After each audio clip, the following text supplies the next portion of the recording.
Hi, friends. Welcome back. Today, I am sitting with Coach Danya Douglas-Hunt, and she and I are going to have a lovely conversation today. We're already prepped and ready to go. We are new to each other. As of about a few weeks, we met at a conference, and she was one of the coaches. And I just loved her energy. I loved her input, and I just felt she needs to be on this show. So, welcome, Coach Danya. Thank you. Likewise, it was so great connecting with you and getting to know more about what you do as well. So thank you for having me part of the show. Thank you. I'm so glad that you're here. All right. So I always start off these episodes with a little bit of a biographical background of the guest. Could you take us through a little bit of the highlights of your life and how you got to be Coach Danya? I would love to. You give me a sign because I can talk a lot. So don't Okay. cut me off. But yeah, so I am in Canada and I grew up and I went to school for athletic therapy.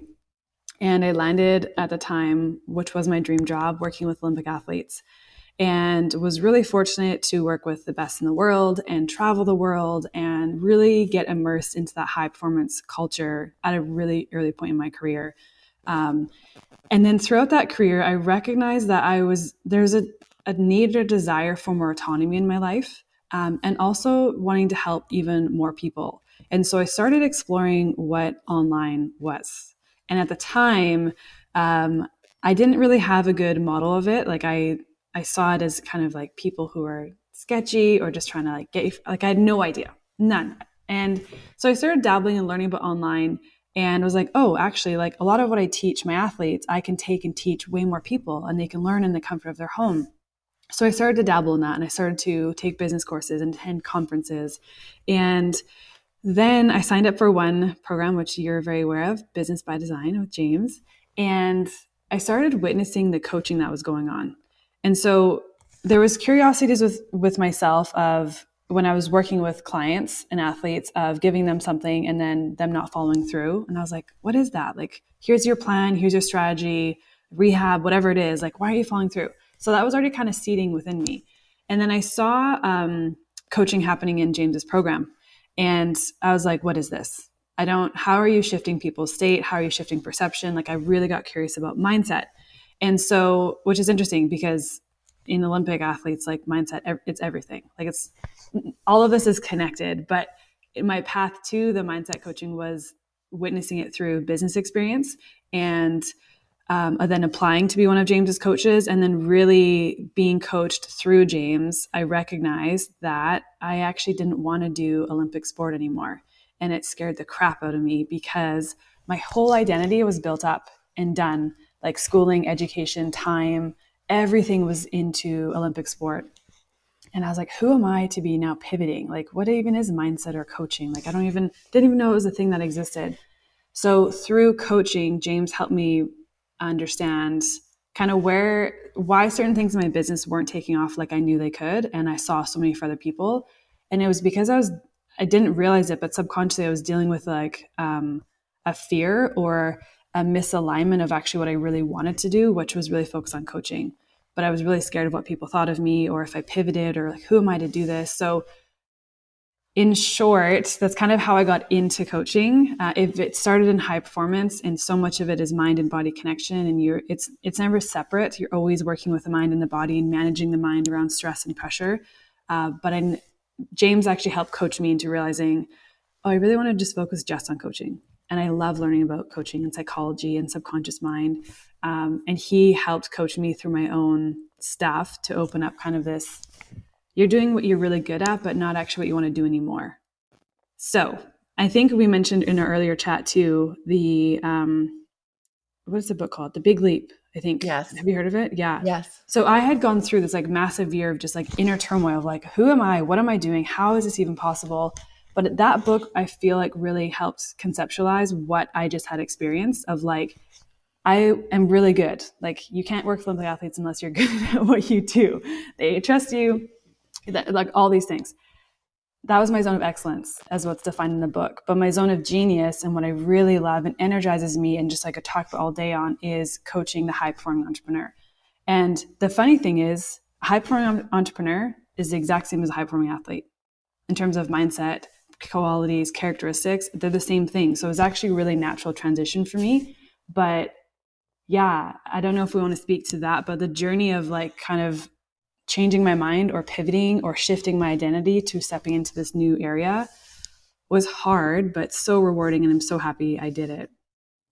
Well, I can say you're a fantastic coach. I've only been with you for a few minutes in that coaching zone, but you're amazing and spot on with your insights and advice. And I feel at this moment, I really do need to give a shout out and great gratitude to James Wedmore, Yeah. who is the coach that we are both referring to and who is our mentor and Yeah. guide, and someone who definitely is one to help people get out of their limiting belief zone. So Yeah. thank you, James.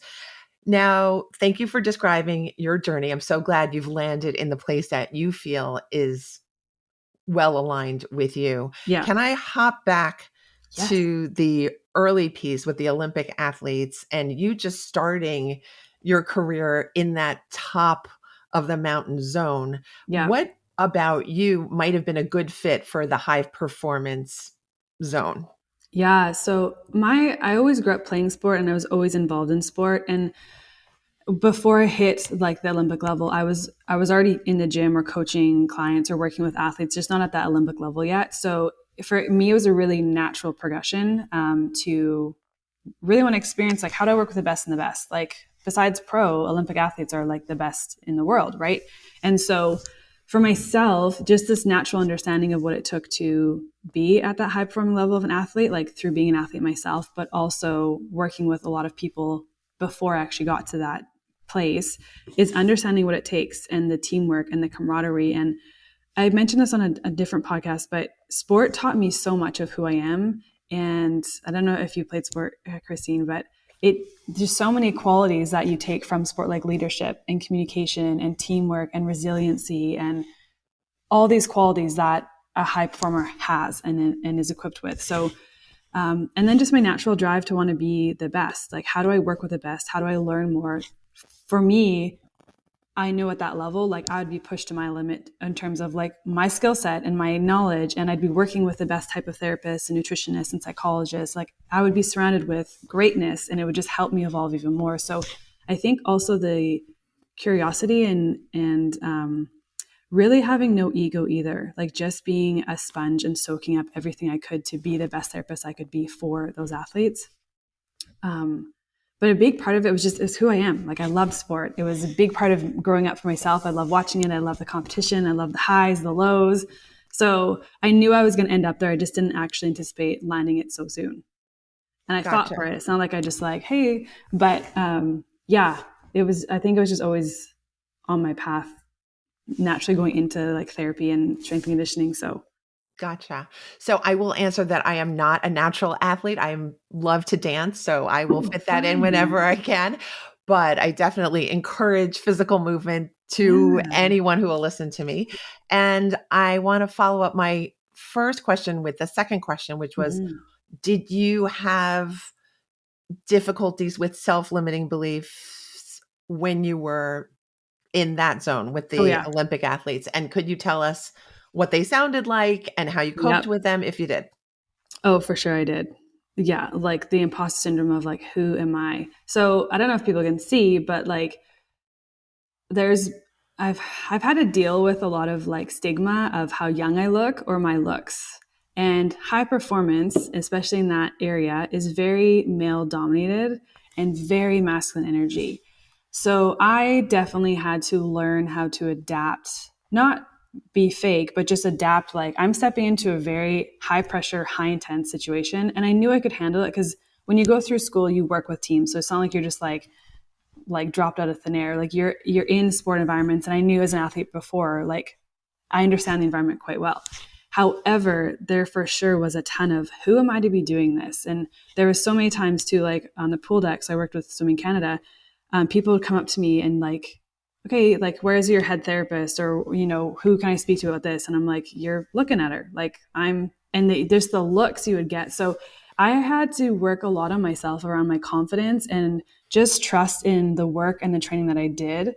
And I kind of had to allow like the looks of people coming up to you for the wrong reasons or just like silly things like that. But they would eat away at me quite a bit until I became aware of, hold on a second, like I earned this job. I fought for this job. I'm qualified. And I had to just keep reminding myself of that, like trusting myself to show up fully as myself in that environment.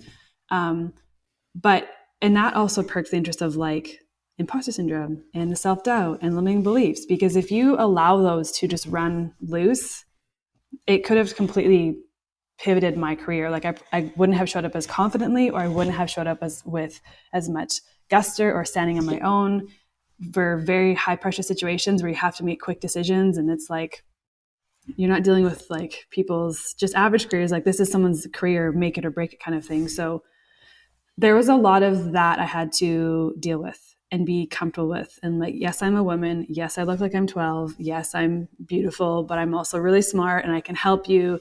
And I think the biggest thing with that too, though, is just going into it with no ego and just being a sponge and recognizing I was going to get judged and that was okay. And not taking it to heart, but rather almost like this undertone of like, okay, I'll prove you. Like, I'll prove you wrong.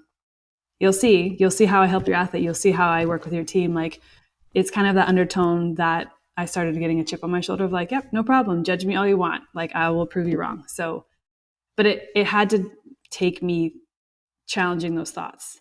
And don't get me wrong, there were days where I was crying and like doubting myself, like, can I really do this? But just the self-talk of reinforcing what I wanted to see and where I was going. And as what I always call with my clients, I don't want to swear, but like an evidence list of like, why am I good enough? Or what are my qualifications? Or what is my evidence to prove this new thought I'm trying to reinforce in myself? So I look at my qualifications or working with certain athletes to help me reinforce and feed my mind for where I was going instead of letting the limiting beliefs take over. Because they will if you let them. Yes. And I would imagine working with the highest performers would be incredibly Intense. intense mindset wise and belief wise. Could you share what some of your top pieces of advice to the athletes were? What you found yourself having to say in a almost repetitive way because different athletes were facing the same troubles? Yeah. So, and like, because athletes at that level, they're playing at the top of their game. Like they are looking for like that 0.1, like tenth of a millisecond. Like you look at swimming, how many medals are like within hundredths of a second, right? So it was really, so in my relationship with them was really unique because I was dealing with them when they're injured. So I was doing the strength conditioning and when they're injured. That's like the most vulnerable time for an athlete because their mind is like, am I going to get back into this? Can I trust my knee to handle what I just went through after blowing out my ACL? Like it was really about reminding them as well of the belief in themselves and they're going to get back to it and like trusting yourself, just trust the process. Injuries are not fun, they're painful, but the actual injury and rehab itself is quite easy. Like follow the plan.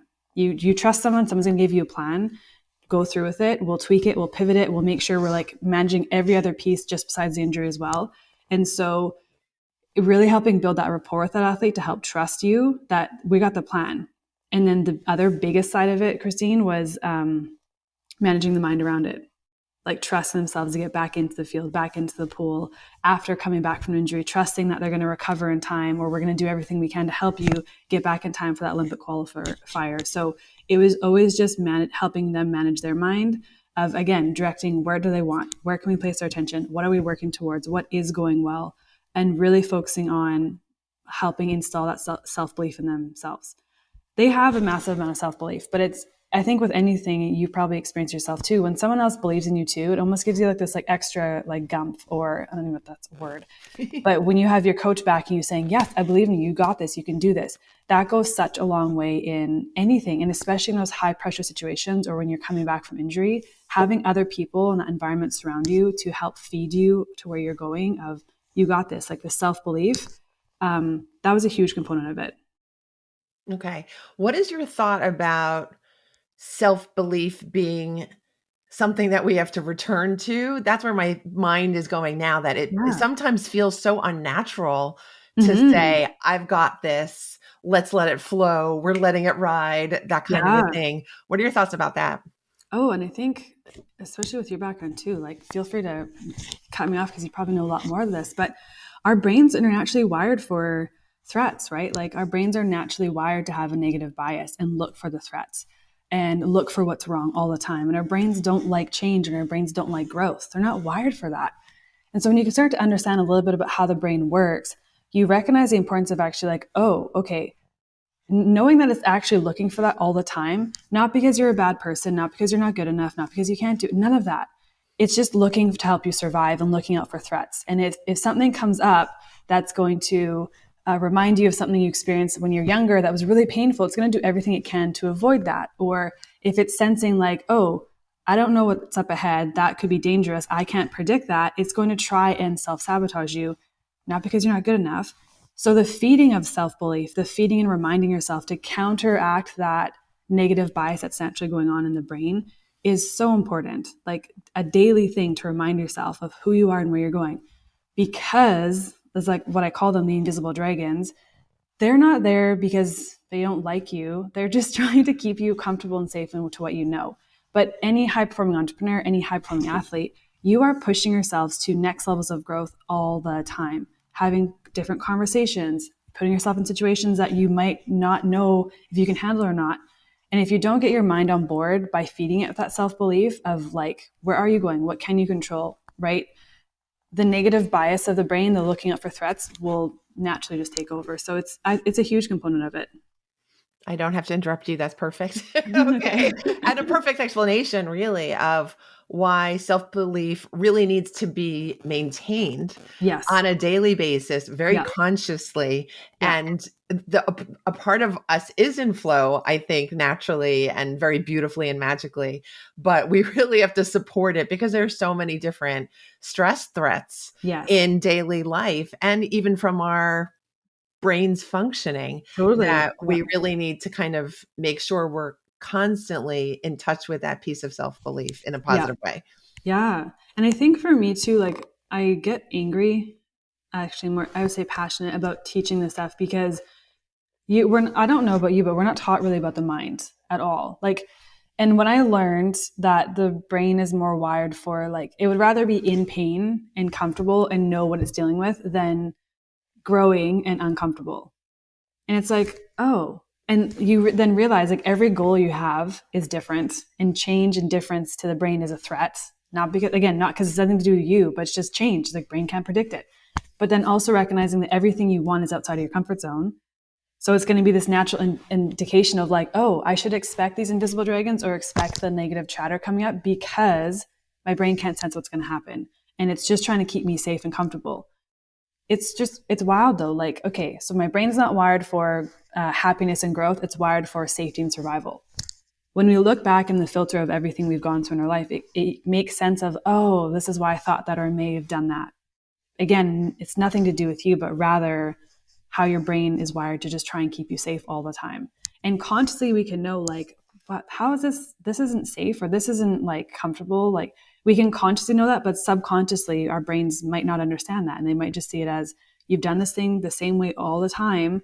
So it means you must need this to survive. So we're going to keep you doing the same thing over and over again, not knowing that the growth on the other side of whatever that decision might be is actually the best thing for you.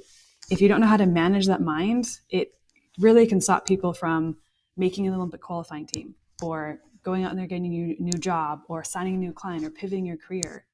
And it all just, for me, that's why I love it, all starts and ends in the mind.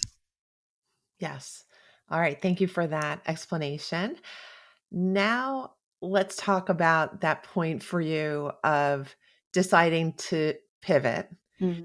and what you felt maybe was the gift of being able to leave the first part of your career Mm-hmm. and go into your danger zone, perhaps the part that wasn't familiar to you and was brand new. Yeah. Oh gosh, that year was really hard for me. I'm not gonna lie, because I didn't know enough about the mind of like understanding kind of why the self talk would come up or why the imposter syndrome would come up. And even when you know these things, it doesn't mean they go away. Like you still have to let your body and brain like process change, right? So there was a lot though coming up around like imposter syndrome, or especially the self-doubt of like, in my mind, genuinely what came up was, I'm throwing everything I just worked for. Like, I've spent the last 2.5 years building online business. I spent my degree, all the money, the time, the accolades, who am I to be doing this? Like, am I crazy? But there was something like deep inside me. And I, like, intuition wise was like, this is where you got to go. Like, this is actually going to be the best thing for you. Um, so it really helped me have a better understanding of a relationship with myself, and really trusting myself, and not the voices or not other people's opinions, but really trusting myself. And so I would say the gift of that was tapping into the relationship with me. And that might be like weird to people, but when you really truly can understand your intuition, or what's on your heart, or whatever you want to call it, and listen to that, regardless if it makes no logical sense to anyone else out there, it has always worked out better for me than I ever could have anticipated. Had I let my fears or people's opinions and everything else around me, I don't even know, like, this last 2 years, 2.5 years would have happened. And that scares me, because I'm like, these have been the best, hardest, but the best years of my life. That wouldn't have happened had I not listened to myself and like taken that risk and taken those steps. So that would be the biggest gift, is my relationship with me. That's beautiful. You use the word intuition a number of Mm-hmm. times. For you, where do you feel it? How do you conceive of it? And how do you know when to trust it and what's happening? Yeah, I definitely I definitely am very intuitive, and I like feel energy, which can again seem weird to people, but like, when you walk in a room, you just feel the vibe of like, oh, something's going on. Like, it's kind of like that kind of thing. For me though, I don't know. Are you like, have you heard of human design? Are you into that at all? I have heard of it. Okay. I'm newer to it, but I'm also like learning. It's all just learning about yourself. You can take things with a grain of salt, and just, or as one of my mentors says, eat the fruit, spit out the seeds. Take what works for you and leave what doesn't. Mhm. But so in human design, I'm what's considered a manifesting generator. Lots of ideas, lots of things on the go. And when I learned that about myself, like multi passionate, I looked back and I was like, oh, why there was so much resistance for me to stick to one thing, because I'm not designed to do that way. And it really hit home for me. This is why I have multiple ventures. Like, that actually is what works best for me. I'm high energy. And through that though, like, you can learn a little bit about how you respond to things when you're in frustration states. And again, you just apply it on as like, does this align with me or does it not? And it truly is. So for me, with my intuition, I just have like an inner knowing. Like, I just know what to do moving forward. And what works well for me is I ask myself questions. So if there's anyone who is into human design or manifesting generator, you have to give yourself something to respond to. And I get this instant like heck yes or heck no. I just have to trust that. And it wasn't something I knew in the beginning, but rather like when I was quiet, when I took the time to just connect with myself, get off the social media, like get off the conversations and movies, and just sit still, and you give yourself that space in your brain to just process and be still, I would just sit and have like, oh, I know where I need to go, or I know what I need to do. But I find that most people don't give themselves enough time just to be quiet and still and actually see what's on their heart. And typically when this can happen is like when you're in the shower, or when you're going to bed at night. What are the thoughts going on in your head that you're ignoring during the day, but you're not giving yourself a chance to actually listen to?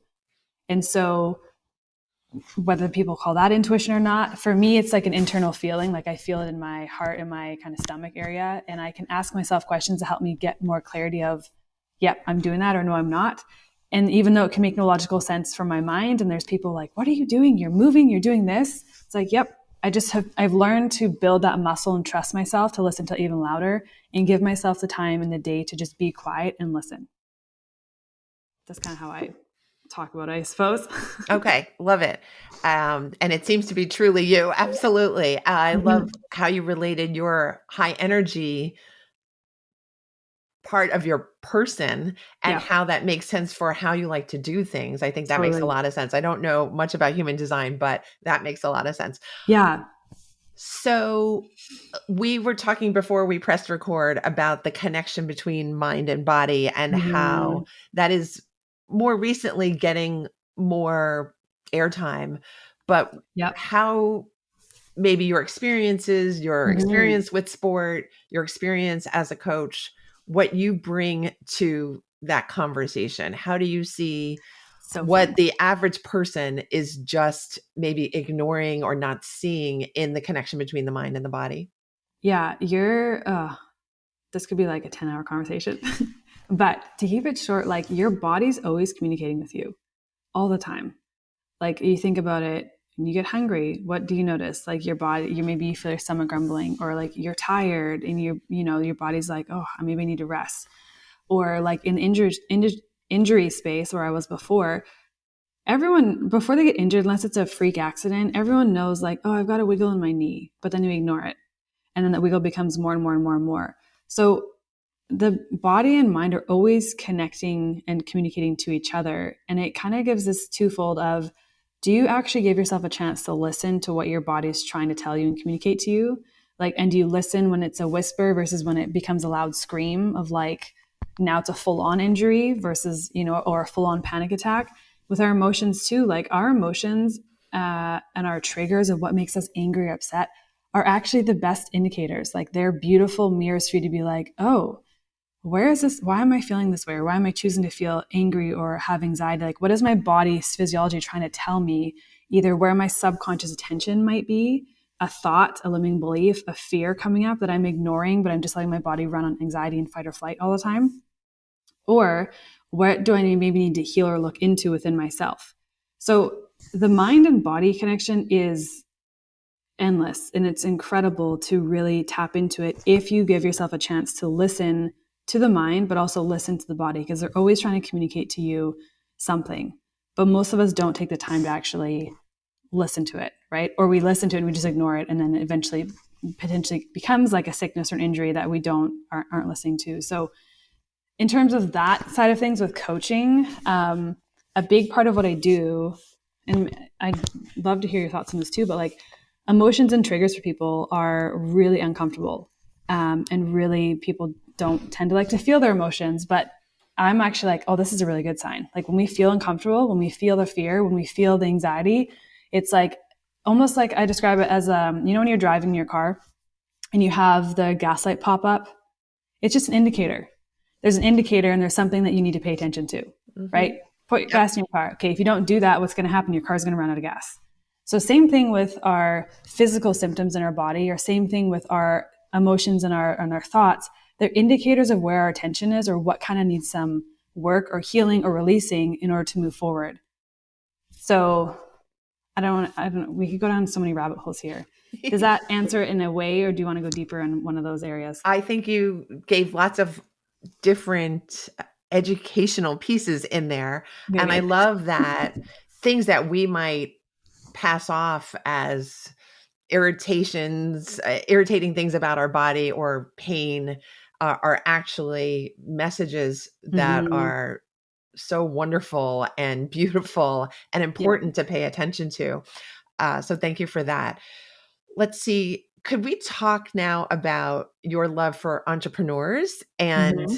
kind of what made you realize that was it for you? And what is new about working with entrepreneurs? What is different about this group?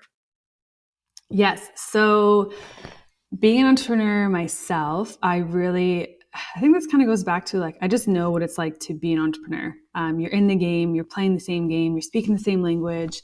And so that was a natural gravitation for myself. And then the pull to work with entrepreneurs too is I kept seeing time and time again very ambitious, very smart, very purpose driven entrepreneurs who have massive hearts and want to do big things and create impact in the world stop themselves. And I'm like, what is this? Like, what's happening? Why? Hold on. Just because your thoughts, you're not going to just go through and help people. So it became this natural thing of, man, if I can really help the person behind the business show up as their most powerful self, show up in, get out of the way, their own way, essentially. Like, in short, I really help people just get out of their head. Like, in simplest terms, that's what I do. But when I know I can help that person get out of their own way, the ripple effect it creates not only in their own lives, of their income and their families, but the ripple effect it creates on their clients' lives, because now they're stepping in and they're helping serve in that powerful way and they have the support. And then the world, it sounds really corny, but that's what lights me up. It's like, it's not just me helping one person. That one person is shifting and changing, and it's helping their family. And then the causes that they're so keen to help people with, right? But if they don't get out of their own way, then the people who need their help don't get that help. And it's like, that upsets me. I'm like, oh, if I could just, so that's where the passion comes from in terms of working with entrepreneurs, because I truly feel like entrepreneurs are the change makers of the world. Like, you guys were a different breed to take the risk, to grow your own business, to put yourself out there. It's not an easy game. Like, you get a lot of flack coming at you all the time. And when I can help equip that entrepreneur with better tools, or better just getting out of their own way, that's what helps change the world. It's like people with good causes, and making lots of money to help support different causes, right? So that's where that natural transition came from. And truthfully, that was me. Like, I was getting in my own way, and James coached me out of my own way. And I was like, oh, and then I kept doing that for more people. And I'm like, oh, this is what I want to help people do as well. Because had I not had James coach me out of my own way, I wouldn't be here. I wouldn't be doing what I'm doing. I wouldn't have had the opportunities. So that's like, scares me to think about, but also like, that's what I help other people with. And then in terms of like athletes and entrepreneurs, I think that's what you mentioned, right? Like, the qualities of the entrepreneur and athlete, they're very similar. High performing, committed, you're in it for the long game. And obviously with athletes, you're getting physical injuries and bruises and stuff. Well, in entrepreneurship, you're taking a lot of beatings from like public or judgment or other people. Like, it's just different, dealing with same things, but also different, like commitment and getting up when you fail, right? Getting back on the horse. It's all the same thing, just in a slightly different arena, right? So when I transitioned from working with high-performing athletes to high-performing entrepreneurs, it actually wasn't that different at all. We're just speaking to a different game, but all the characteristics and ingredients are very, very similar of both of those industries. I love it. I'm so happy to be connected with you myself, and so glad we're in the same circles and doing the same thing. And I agree with you. Entrepreneurship really is about newness and creation Mm-hmm. and risk taking and Yeah. falling down and getting back up 100 times in a Yeah. short amount of time, and building a lot of muscles. Yeah. So I think you have found yourself in the right place. I'm so grateful that that has happened, because it's connected us too.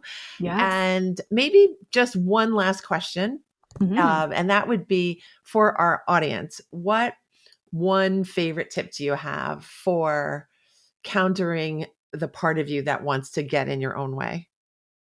All right. Beautiful. So the biggest, easiest tool you have is awareness. And what I would really recommend is whether you take time intentionally out of your day, like the same time every day, or you set a sticky note, or you set an alarm on your phone, to just start asking and paying attention to, where is your attention? Where are your thoughts at? What is the constant dialogue going on repeat inside? Because whatever you're thinking and saying, you're literally programming your brain to do and take on. And most of us don't realize how disempowering or negative that self-talk is, or limiting it is. And so the easiest and biggest tool is just to have awareness of that. Can you make time in your day to start understanding, what am I saying to myself? What are the thoughts coming up? And then obviously, if we have negative thoughts coming up, which we will, and limiting beliefs, which we will, to just sit there and challenge them, like shine a light on them, and ask myself, like, okay, let's take imposter syndrome, for example. Who am I to be doing this? Who am I not to be doing this? Like, like trying to frame it or flip it, or diving into that fear of, what am I afraid of? What am I really afraid of? So if I have a fear of imposter syndrome, what am I really afraid of? Oh, being judged. Okay. Why am I afraid of that? And like kind of shining a light on it to go to the worst case scenario that your brain is trying to make up. Our brains always look for threats, and they're always trying to make the worst case scenarios of everything. And very rarely does a worst case scenario actually happen.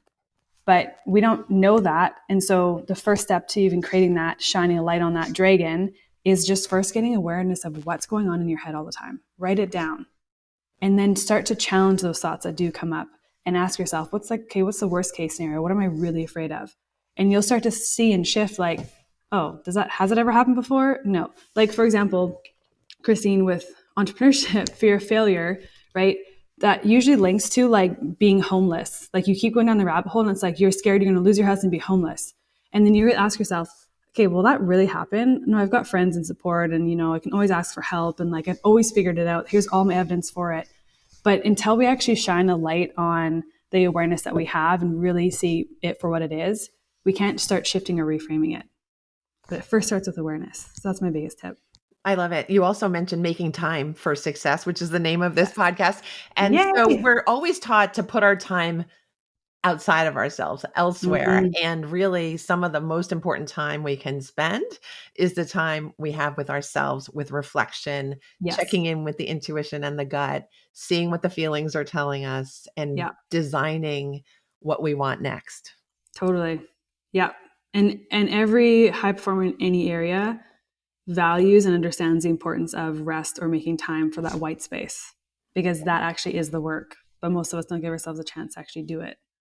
But if you want to be the next level or reach whatever, wherever you're at right now, whatever your goal is, recognizing that that's just as important as the actual work itself, if not more. And for Olympic athletes, I know we're ending here, but like they take their rest and recovery almost more importantly than their training, because it helps them train even harder and with better quality. Same thing goes for you as entrepreneurships or in whatever goal you're working towards. I knew I was going to get a secret out of you. So I got the magic secret. Let's everyone take a deep breath, take some rest. Thank you, Coach Danya. You are amazing. I loved everything you said on this episode today. Thank you for sharing your gifts with us. Thank you for having me. It's so fun chatting with you. So much And I fun. love your dog. Look how cute your dog is in the background. Thank you. She's a good girl. Could you please let us know how our listeners can stay in touch with you, begin to work with you if they would like? Yeah, easiest and most active place I am is on Instagram. So at Coach Danya is this, you'll see any links or anything there, but I post lots of fun, silly, goofy, educational reels. But yeah, at Coach Danya on Instagram is the easiest place to find me. Thank you so much. All right. We're going to leave you here, but I want you to take what Coach Danya has suggested, integrate it into your practice, and stay in touch with her, stay in touch with me. I'll see you next week with a new episode of Make Time for Success. Thanks for being here. Take care. Thank you.